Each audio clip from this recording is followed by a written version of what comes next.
মাশরাফি বিন মুর্তজাকেও এমন একটি দিন দেখতে হবে, সেটি হয়তো কল্পনা করেনি কেউই। টানা 4 ম্যাচে হার, মানিজ্জত গেল মাশরাফি বিন মুর্তজার। এবার ভুয়া ভুয়া শুনলেন তিনিও। বিপিএলে এখনো জয়ের দেখা পাননি মাশরাফি বিন মুর্তজার দল সিলেট স্ট্রাইকার্স।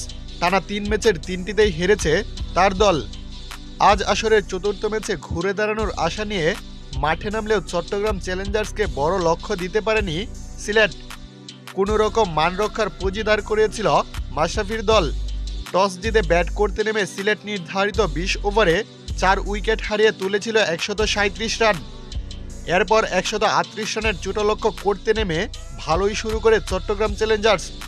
পাওয়ার প্লের 6 ওভারেই তুলে নেয় 47 রান। শেষ পর্যন্ত চট্টগ্রামের দারুণ ব্যাটিংয়ে 137 রান ডোবকে সিলেটকে উড়িয়ে দেয় চট্টগ্রাম। আর এতে টানা 4 ম্যাচ জিতে পয়েন্ট টেবিলের শীর্ষে এখন চট্টগ্রাম চ্যালেঞ্জার্স। অন্যদিকে টানা 4 ম্যাচ হেরে বাদের পথে মাশরাফির সিলেট। দর্শক, আর এদিকে ঘরের মাঠে সিলেটের এমন ভরাডুবি সহ্য করতে না পেরে সিলেটের দর্শকেরা রীতিমতো ক্ষেপে যায়।